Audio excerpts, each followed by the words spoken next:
family. Welcome back to the Explore the Extraordinary podcast. My name is Betty, and today I'm joined by Jay. And Jay is a heart attack survivor, a near-death experiencer, a man of God, and an author. And I'm really grateful for your willingness to come and share your story, Jay. It's we've got some pictures that we're going to share too. I'm going to toss it over to you and let you share about your experience. Thank you much. I'm grateful. Thank you. Of course, as you said, my name is Jay. Leonard, if I did something wrong or I owe you money, my mom called me Leonard.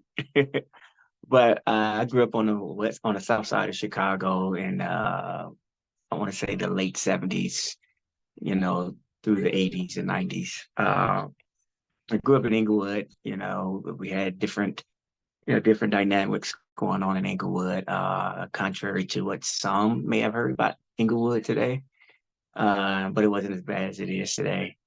But I grew up surrounded by family, met my friends when I was in grade school. They're still my friends to this day, and experienced, I want to say, shootouts. My father and my uncles were drug dealers, and we had drug dealers going in and out the house over my grandmother's house while I was staying with my dad when I was younger. I witnessed those things, but it didn't really faze me because I was young. Then when I got to, I want to say almost grade school, my mom, she was about to move us into the projects, but she said she didn't want that environment for us. So my grandmother stepped in and brought us home like a few blocks away.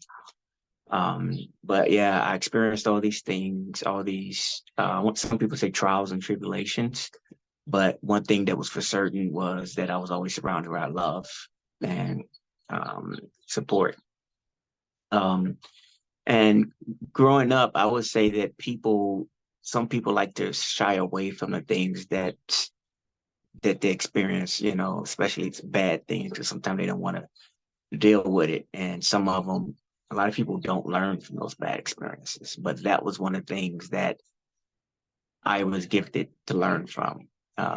Everything that I went through, everything that I experienced, I absorbed it, I learned from it. And by seeing my dad example, what he was doing, I learned what not to do, what I didn't want to do, but fast forward to the 90s, me and my buddies, we used to have a dance group. Dance group was called Future 3. We did concerts throughout the Midwest. We did the Apollo Theater, Harlem, New York. We did that twice. And shortly after that, I guess everybody started having families, so the group kind of started, I want to say, disbanded a bit. I had my first child, I want to say 97, and the neighborhood was starting to get bad. It was drug dealers going up and down the street, people that we never seen before, and we was there our entire lives. And the mother of my children at the time, she had came up here to Columbus, Ohio to visit her parents who had just moved here. I didn't want to move here because my family and everything I knew was in Chicago. But one day, this is after she came back, she told me that I want to go to Columbus, Ohio. I want to stay there this time. And I was against it at first, but then one day I found like a bag of crack cocaine in a gangway of my home. And we had kids and everything running up and down the street. And I was like the kids could have got to this and everything. I was upset and everything. So I was like, you know what, y'all can have this, I'm gone. So in 2001, 2002, I packed up a Hyundai Accent and moved up here to Columbus, Ohio. Now, when I got here to Columbus, that's when I want to say my trials started to affect me personally. Back then, like I said, in Chicago, they didn't affect me. They wasn't on me per se, things that happened to me, but things that I experienced, I witnessed. But now that I moved here, it was like, I want to say snowball after snowball after snowball effect. So we moved here in 2001. That same year, I want to say Aaliyah passed away, and it was the Twin Towers, incident. So it was, excuse me, I get choked up because of my TBI and stuff. But because all the things that was going on, it was like, wow, this is crazy. But I still have a family and I have to take care of my family. So I'm in a house with the mother of my children, mom and dad, who didn't really like me. So I was uncomfortable there, and then we had our little spat going on. We moved across the street the following year, and it seemed like it just kept getting worse. It just started getting bad. Got a call from my dad, I want to say 2000, later on 2002. While me and my mother, my children was having disagreement, and he told me my grandmother wasn't doing well. I said, okay, talk to him, hung up, called me back and said she didn't make it. So I didn't give time to grieve. I just like, wow, it's pretty, situation. Went to bury her, came back. And then in 2003, I want to say me and my kid's mom were having disagreement and we broke up that year. We broke up in 2003. And as soon as we broke up and I went to my room, then I got another call, this time from my cousin, and said that my cousin Vale was killed on the same lawn, which is of my grandmother who had just passed away the following year. So that made me feel bad because when I was up there prior, I told him that I'm gonna come up there and see him because I didn't see him last time. He's gonna be the first one I see. And I never got that chance. So went up there to bury him, came back, started working for Coca-Cola again because I worked for Coca-Cola prior to moving here. And we were still having issues, those two deaths in the family. And then I started working for Coca-Cola. And then I want to say 2005, I had to do a checkup. And my checkup, was like what they call it, physical. And my physical came out and it showed that I had lupus. So now I got these two deaths in the family and my relationship is on the rocks and now I got lupus. So I just kept working, um, didn't have time to grieve, because there was so much going on. As time went on, I want to say another year go by, then we had another death in the family. And then I got diagnosed after that. I want to say for a couple years ahead, I got diagnosed with severe anxiety and depression. Kept going. Then we had another death that year. Then we had another death that year. Following year, they were just like death after death after death. And again, I masked it just so I can get through, take care of my family, and not think about those things, even though it kind of hurt me, but I just wasn't thinking about it. But I was at the same time, I stayed prayed up and I was like, oh my gosh, when is this going to stop? This is crazy, but I was still harboring that. I want to say not just that strength, but that resilience to keep going, provide for my family. So time went on and I want to say 2011, 2012, found out that I had pulmonary embolism, blood clot in my lung. And I was like, oh, okay. And then I was going through the things with the mother of my children because, we had like custodial issues going back and forth court and then a drama. And again, I just kept working. And then I want to say 2015, get a call from my sister, another death. It's like, she said, my uncle was killed by our little brother in my grandmother's kitchen. And it was like, when will this end? I'm like, this is crazy. Just like time after time, it was just enough. But then I want to say prior, I didn't include this, but when I found out that I had lupus in 2012, I'm not lupus, but pulmonary embolism in 2012, someone introduced me to a book called The Autobiography of a Yogi.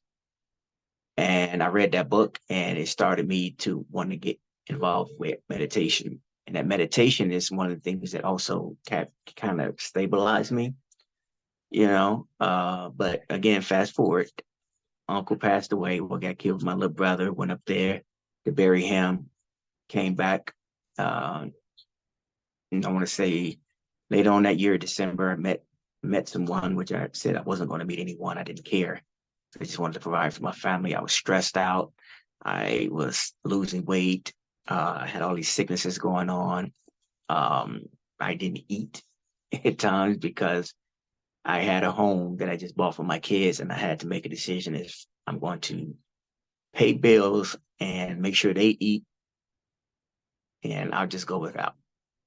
Give me an apple or something. So that's what I did, barely making it. But started dating somebody in January 2016.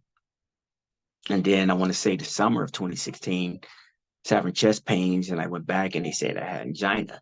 I'm like, are you serious? Just like, come on now, so I just kept going again. I just kept going until one day, like I said, I worked at Coca-Cola. It was the evening of August 18th, 2016. I came in from work at that evening, and I, was getting comfortable, called my brother or my best friend in Chicago, and called my mom and everything in the kitchen. That's why the last place I remember. Then after that, everything was black. I found myself waking up in the hospital probably about a week or so, 2 weeks later. I didn't know what happened. I was hooked up to tubes, and I was just there, and it was in bad shape. Opened my eyes again. The doctors was like, "Jay, do you know where you are? Do you know where you are?" Of course, I couldn't talk. But I'm just blinking my eyes and just watching them. They said, "You're in the hospital." They said, "You died. You left us for an entire day, but you're back. You're here." Didn't think anything of it because I was just in a state of just being at that moment. Saw my parents, well, my mom, and then it was just like a glow aura around her. And it was just, I knew that vision of thing, what I saw was love because I had met it and experienced it while I was on that other side. And they began to tell me some more about it. They said, well, the way it went is that I think they said it was that later that evening, it was like early morning of August 19th. So I want to say maybe 1, 2 in the morning or something like that. They said I drove myself to the hospital, parked my car perfectly. As soon as I went through the emergency room doors, I collapsed and went to cardiac arrest. Cold Blue was called. It came, resuscitated me, and got me to the back and started working on me. And then I coded again. And then they got me back again, stabilized me, put a stent in my heart, and then flew me to Riverside Hospital here in Columbus, where they said that as soon as I got there, I was fighting, but then I coded again. Then they got me back and I was fighting. And then they proceeded to call my family, my kids that was here with their mom, and my mom and family that was in Chicago. And they said someone need to come up here with him. It's not looking good. He's in bad shape. So my kids, with their mom, since they were here, they got there before. My mom got the call. When she got that call, they was like rushing. She had to get my little brother, see if they bring him up there. So they rushed up here. And I want to say probably like an hour or hour or something like that later, they called them back and said that I didn't make it, that I passed away. My mom, someone said she had like tunnel vision. She didn't want to hear that. So she proceeded to rush, continue coming up here to Columbus, about 5, 6 hours away. When she got off the elevator, because she got here like that evening, that late afternoon was probably like, late afternoon or so. And when she got there, she got off the elevator, and my children's mom met her and said that he's gone. And my mom said, okay, where's my baby? She was like, he's gone. He's been gone the entire day. My mom, of course, as you can believe it, she proceeded to like pass out, fall to her knees, crying and everything. The waiting room was full of my, coworkers, my supervisors and everything. And yeah, so they came back to the room, and they saw me still hooked up to tubes. My body has started to swell. I still have cracks in my skin from where it swelled. My organs had shut down. My liver, kidney, all those things had shut down because I was already gone for the entire day. They had me hooked up to some kind of machine. I don't know what it was, but the machine wasn't to sustain my life because my life was already gone. All they had to do was sign the papers. And my daughter, who was 18, she had to make the decision. She was like, looked at my mom. She said, I don't want to make that decision. She said, I don't want to do it.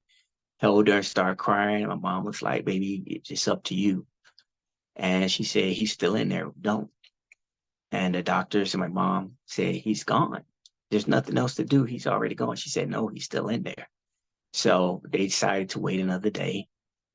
Family went to my house, started cleaning out. Since my coworkers was there, they had already been notified of everything. Supervisor called, the insurance to start get everything rolling. They sent a condolences letter to my family, regarding my passing. And like I said, they were just cleaning out the house. But then the next morning, they got a call, which is the 19th. Was it the 19th or the 20th? It was the 19th because on 18th, 19th, I passed away. Okay, yeah, it was the 19th because August 17th was when I came in from work that night. And then August 18th, the early morning, like 1, 2-ish or something like that, that happened. Then August 19th, they called my family at my house and they said, hurry back up. We don't know what's going on, but we found a faint pulse. So they were shocked and elated and, just excited and everything. So they came up to the hospital. Doctor said that we don't want to get your hopes up, but even though we found a faint pulse, you only have maybe a 20-something% chance of survival. And if you do, we don't know what his quality of life is going to be because, again, everything had stopped and my brain was without oxygen for almost a day. So they kept me on. Then they put me medically induced coma for my organs to try to come back to nurse everything back. And while in that coma, then I had 26 strokes. A lot of them was across the top of my head, and some of them was at my brain stem, around the cerebellum. And yeah, they just kept working on, kept getting my body back together. But the ironic thing was that I didn't know that I had passed away. I thought that maybe I was sleeping. And I remember walking down. I was like going down a tunnel. It was like an amber kind of tunnel, and it was like people or something all around the tunnel from all sides, top, bottom, and everything. They were reaching out, but it wasn't like a malicious thing, but they were almost like reaching out for help or something like that. But as I began to walk down the tunnel, as soon as I got to the end of the tunnel, I just immediately found myself floating or just going down the expressway. And it was just so ironic that the hospital was right there by the expressway, and it was gloomy out and it was dark out. And then I passed this like landmark, which is here at the Brewery District on Front Street. I passed that. I remember seeing that. Then all of a sudden I was like directly in space, just like in an instant. While I was there, I looked down. I was just one with everything. I didn't have a body because the spirit is fluid. It's almost like a water. It takes the form of whatever vessel that it encompasses. So I didn't have a body, but I knew that I existed. I knew that I still existed because I was part of everything, part of the being, just being, as in the Bible, it says that I am. And that's what I was at that moment. I just was part of I am. I was just I am. So I looked down toward the footstool at the bottom, like in front of me, but way in front of me, it was like a planet. It could have been Earth. When I had these podcasts, I always said like it was Earth. It could have been a Earth-like planet, but from that planet, it was like energy protruding from the planet, going up in the form of a tree, but energy was like circulating in and out. And some people used to will say that's the magnetic field, but from the pictures and everything, I showed a magnetic field. It's like a field going in, around, in, out like that. But this was coming out like a tree. And the only time it was circulating was through this tree, going up and down, in and out the tree. And then I looked to my left and I saw this wormhole. I thought it was a wormhole. It was like a galaxy, stars, I think stars. I was looking at it and I was about to, become part of that, go that way. Then I looked back at the planet. Then I looked back at it. Then I heard my name called. And I looked around. I didn't hear anything, see anything. So I saw the planet again. Then I looked at that stars. And it wasn't until like a few years later I found out, when I was searching the internet and everything, I found out like that's what I saw. That's exactly what it looked like. And it said it was the Andromeda galaxy. So I was a little shocked by that, but nevertheless I saw it. So when I regained my consciousness, and I don't know how long I was out before I regained my consciousness after that event situation. But I opened my eyes briefly, and I saw, some of my family members standing beside my bed, my kids at the foot of my bed, and my friend who had just drove up from Chicago, him and his wife, and everybody was there.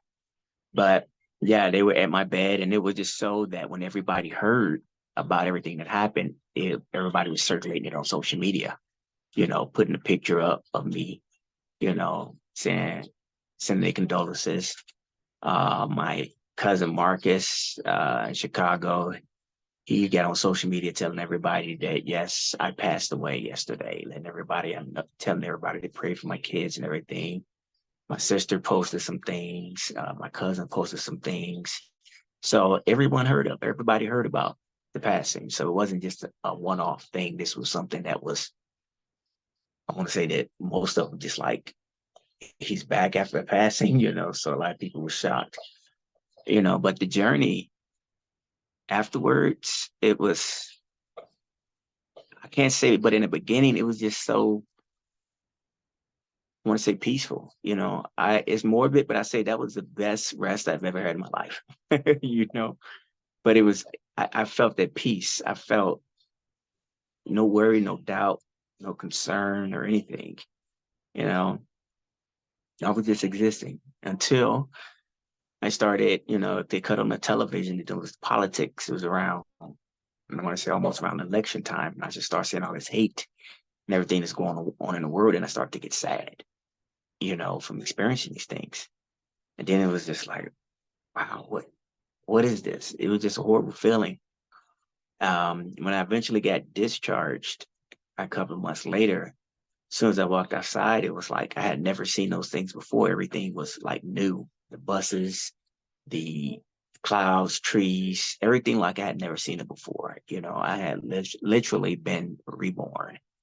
I had to undergo a lot of surgery, not a lot of surgery, but a lot of therapy because I couldn't walk anymore. I had to relearn how to walk. I had to relearn how to talk, speak, form my sentences, do things around the house, strengthen up my, still work on my body as far as getting it stronger. But yeah, it has been a journey after that incident. I say my life changed forever. I love your story so much. I really do. I've heard it before Yeah. and I could hear it a million more times and never get tired of it because number one, it's incredible. It's incredible. And you are a miracle. You know what I mean? Like you really are. You're a miracle. The fact that you had to relearn all of that. And I think that that's maybe one piece that people forget about. Like you died, I mean, yeah, Yeah.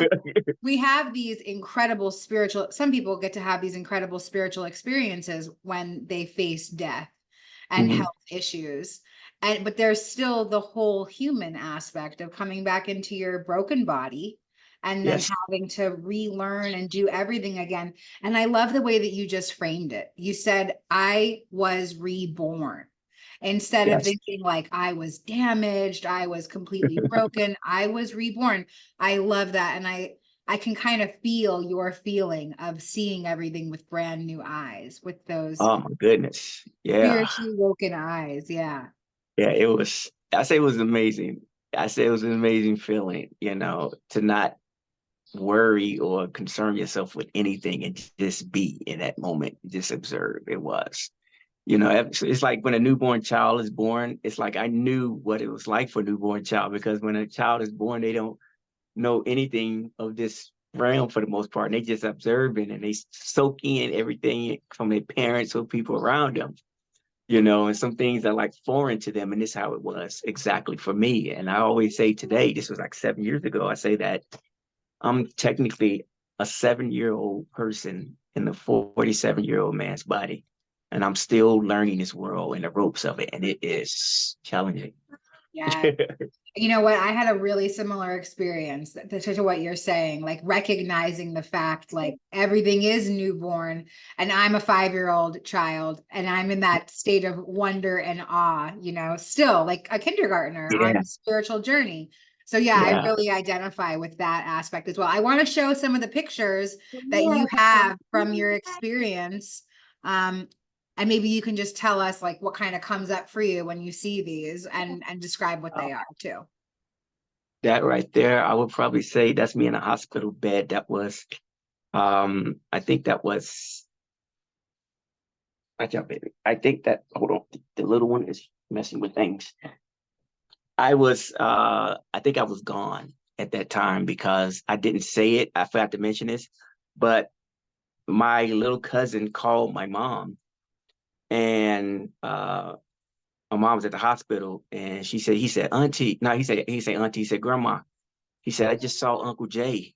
She was like, what are you talking? What do you mean? She said, I just saw him. He was in a dark room and he was saying, what about my babies? What about my babies? And they started getting goosebumps. And then he said, oh, Uncle Jay said, quit rubbing on his arm. He doesn't like that. And they just start freaking out. It's like, how did he know that we rub on his arm? And then on that picture, my mom is rubbing on my arm at that time. So sometimes people ask, you know, did they see this? Did they know I was there even though they had passed away? And from that, I can honestly say, yes, they still witness everything that is going on for the most part. Now, that is from my cousin, Marcus, and he was telling everyone, Facebook post, that I had passed away, and to give condolence, and to pray for the family, and how I was like a brother to him, as opposed to just a cousin. Yeah. So that was his posting. That right there, I have my address blurted out, but that is the letter of my job. Coca-Cola sent to my parents saying that we were recently notified of the death of your loved one. So that is like people who don't people who get those are people who pass away. People who die, and it's in the system. And for me to be gone that long, excuse me, for them to be put it in the system, yeah, that is one of the it's almost most morbid things that I can see. And every time I see that, I ain't gonna lie, sometimes I get goosebumps and sometimes I get teary-eyed because I was like, wow, I was actually gone from this plane. But yes, that is a real letter sent to my family. That is one from my sister. And that picture right there is something that everyone that follows me on social media was putting up, family and everything. It's like a memorial of me. Just saying how she feels and how the big brother and just how it was just a lot for, yeah. Yeah, the letter from Coca-Cola, when I first heard your story, that was the thing that totally set me off. Not only that, but obviously seeing pictures of you and Yeah. it looks as if your body is in a real messed up place. So that to me is beyond. And the amount of time that passed and the fact Yeah. that you are sitting here talking to me is, again, it blows my mind, because that's a I got really goosebumps long again. time. Me too. It's such a long time, and again, you are a miracle. And you've No, praise. come up against so many odds, like, did the doctors say what your recovery would look like, or how long it would take, or if it would even happen? Well, when everything happened and they told my parents that uh, my quality of life may be, challenging, they thought I was going to be a vegetable because the state my brain was in. They thought I was going to be a vegetable. So my family, they was kind of surprised and grateful that that didn't happen.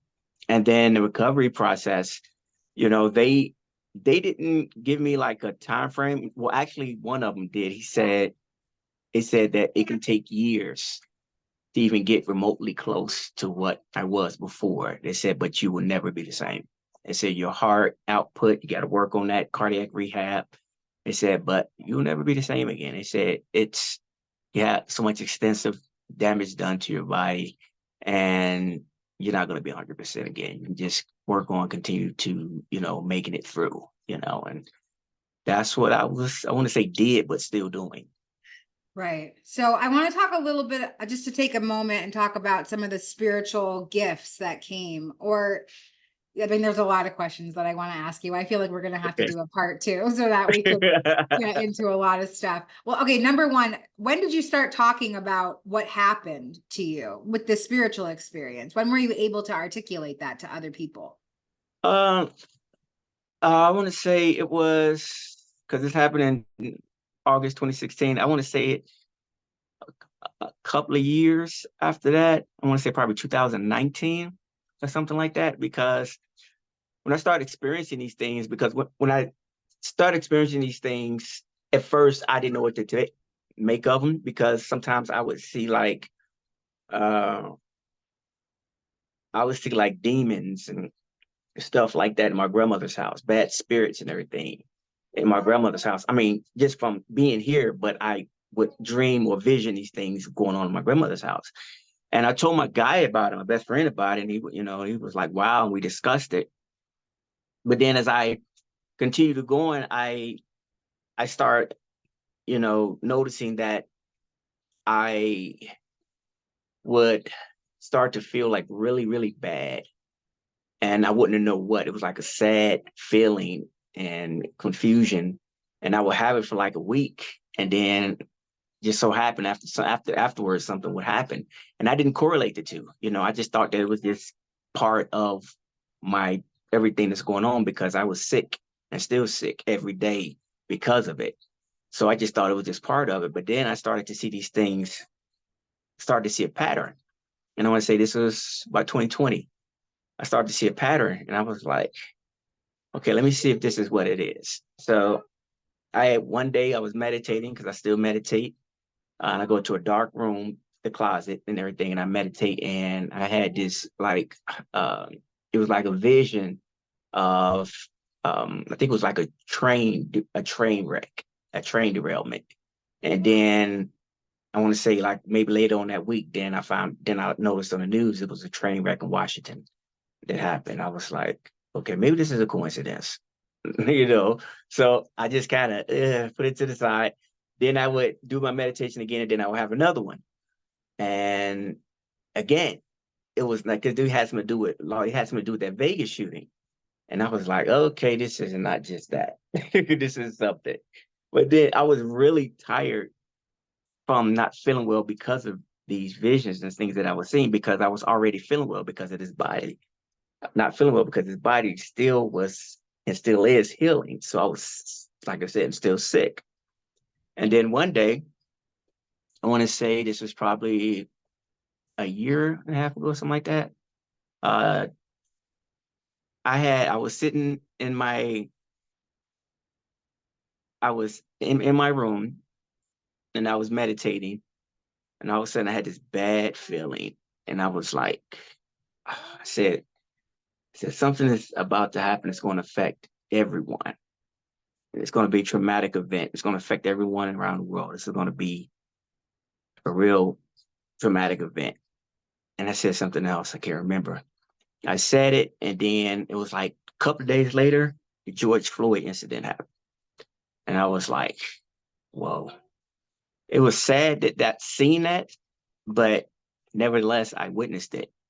I mean, I knew something was going to happen. Then I would meditate again, because like I said, meditation is a place where I can go and be away from everything, and where I can commune with the all in all, just be in that moment. The same feeling I had when I was gone. I was meditating again. I told my wife about my meditation. I said I was in a room in that closet meditating. Then I had these visions come across in my meditation. I said it was these soldiers that were going to war. I said they had on green, but it was like a red. They had on green, but like a red stripe or something in their hat. But I said, but it seemed like they were going to war against each other. I said, I just can't put my finger on it. She was like, I don't know. And I think shortly after that, probably later on that year, something like that, it was the Russia and Ukraine war. And Russia has always been known from having that red band in their hat and stuff like that. So that gave me goosebumps. And then I just started putting it on social media sometimes. But with my social media, I was hesitant because some people don't even look at my social media page because of algorithms and stuff. So some people don't even get the message. But it was more situations that happened after that, and I would tell her, pray and ask the creator. I'm like, I'm grateful, but this is a lot for me because I'm already battling this body and trying to feel well. And when I have those visions and everything, I'm sick at the same time. I said, just take it away from me for a little bit. It's just too much. He stopped. And then when I thought I was feeling a little better, and I was like, he gave me that for a reason. All right. So about a couple months later, I said, okay, I'm going to try it again. Prayed. And then that's when more visions started to come. But then I started to ask myself, I was saying, like, why have these visions if I can't do anything about it? If I like can't warn anyone that there's going to come or help, why have these visions? And I haven't got an answer to that yet. And like I said, I'm still sick. I mean, I still have sick days pretty much often, almost every day. So I just post these things on social media, hopes that somebody would see it, but at the same time, it was like, I didn't see what the use for me saying these things were. Yeah, thank you for sharing that. I think that when when I contemplate the infinite and why spiritual things like prophecy or visions happen, I don't think that it's to enact any change for me personally. I think that it's just to know that the script is written and Mm-hmm. you're privy to the Okay. inside track of the script. The scene is still Okay. going to go. It's Yeah. not to enact major change. It's just to continue to have that faith, like, okay, everything is happening exactly how it's supposed to be. I saw this. And to us, in our human awareness, we think that it's something terrible and something bad, but on a Right. God level, we don't know. There's no way That for was us to well see put. it.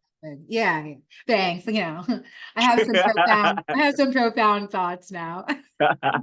Anyway, I love chatting with you. I really do actually want to do this again because I know that we've got a lot more to cover. But for the sake of time, I just want to see if there's anything else that you'd like to share to feel more complete about our time together. Well, everything that, like I said, it was a journey.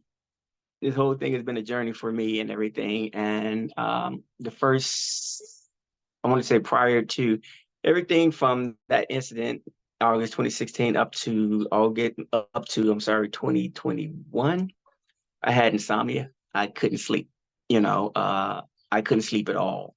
And then when I did fall asleep, I would wake right back up.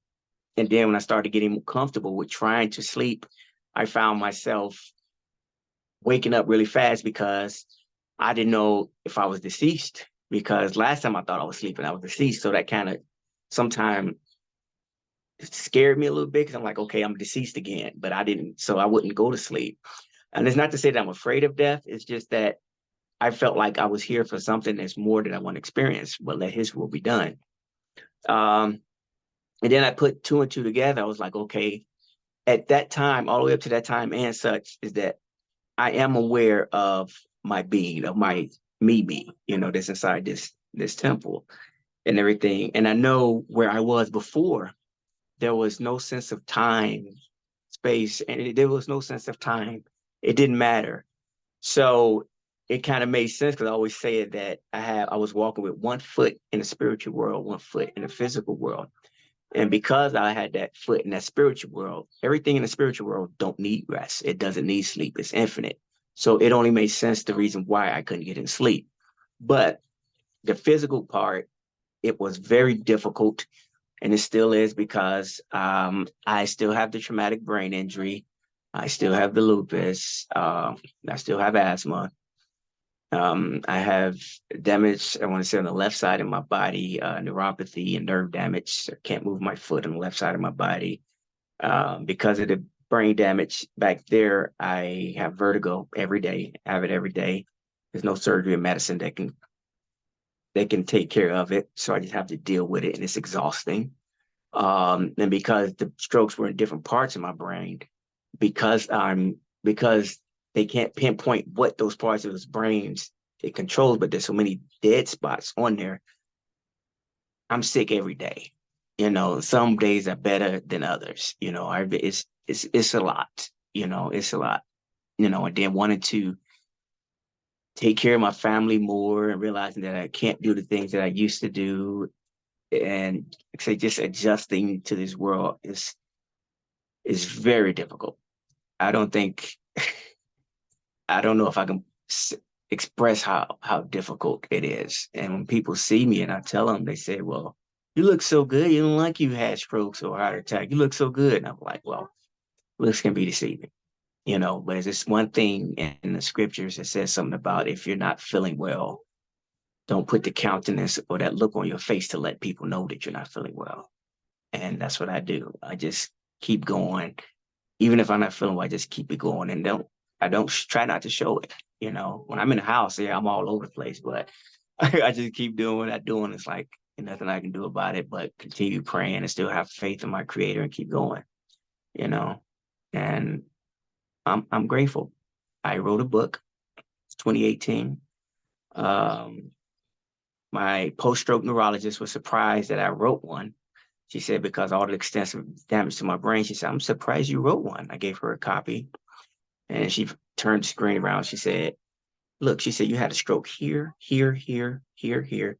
Turn the page on the screen, here, here, here, cluster them here." I was like, "I get it."